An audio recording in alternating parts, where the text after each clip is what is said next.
में चर्चा करेंगे, उसको समझेंगे, उसके ऊपर अपनी समझ विकसित करेंगे। तो सुनिए, भाषा शिक्षण के लिए, भाषा को सिखाने के लिए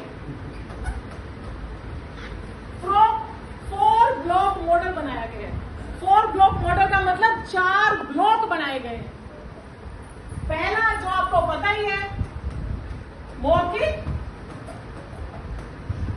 भाषा विकास। ठीक है जी, यह हो गया फर्स्ट ब्लॉक। ठीक है जी, उसके बाद दूसरा ब्लॉक क्या है? डिकोडिंग। दूसरा ब्लॉक क्या है? डिकोडिंग। और तीसरा ब्लॉक क्या है? क्या है जी? पठन।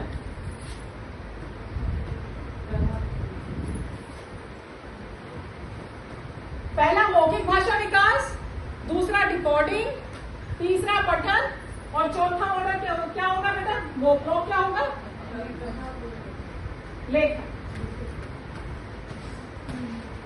क्लियर है जी? क्लियर है? ये है हमारा 4 ब्लॉक मॉडल।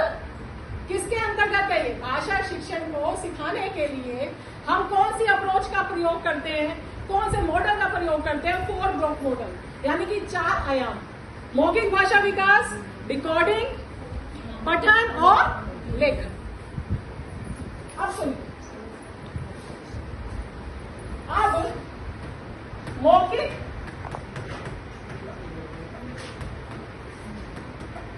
भाषा विकास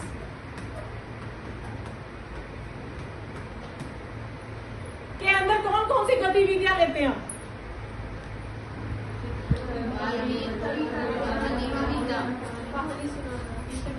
कविता, कहानी, हाँ जी, ये क्लास 1 की बात कर रहे हैं हम। ठीक है जी, और चित्र चार्ट और अनुभव भी होते हैं। अनुभव सुनाना, अनुभव पर चर्चा, और क्या होगा? और क्या होगा इसमें?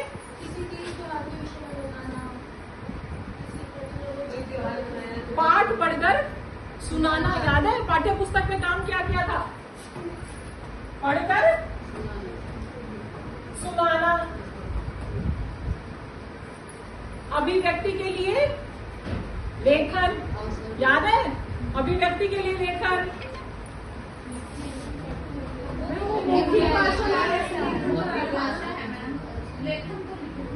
इसके साथ साथ जो होता है मौखिक संबंधित लेखन है, वो आपने कोई चीज बताई और उसके बच्चे को बोल दिया साथ साथ कि बेटा इसमें कुछ लिख के दिखाओ, चित्र बना के दिखाओ।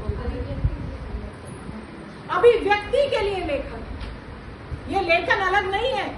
ये बुनियादी लेखन या फिर मैं रचनात्मक लेखन की बात नहीं कर रही, यहां मैं कर रही हूँ मौखिक भाषा विकास से संबंधित लेखन। अभिव्यक्ति के लिए लेखन, वो हाँ आपको याद पता है, लेखन के लिए अलग से आयाम नहीं है, लेखन तीनों आयामों के साथ साथ चलता है। क्लियर है जी? सेकेंड क्लास में और थर्ड क्लास में क्या चीज नहीं आ जाएगी? सृजनात्मक गतिविधि। और वो कौन से दिन होती है? 5वें दिन। ठीक है जी, और वो कैसे कराई जाएंगी? वो कहाँ मिलेगा आपको? पीजी। सृजनात्मक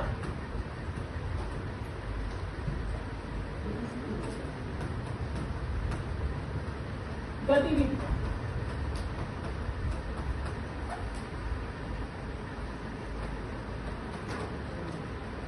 क्लियर है? क्लियर है जी? अब सुनिए,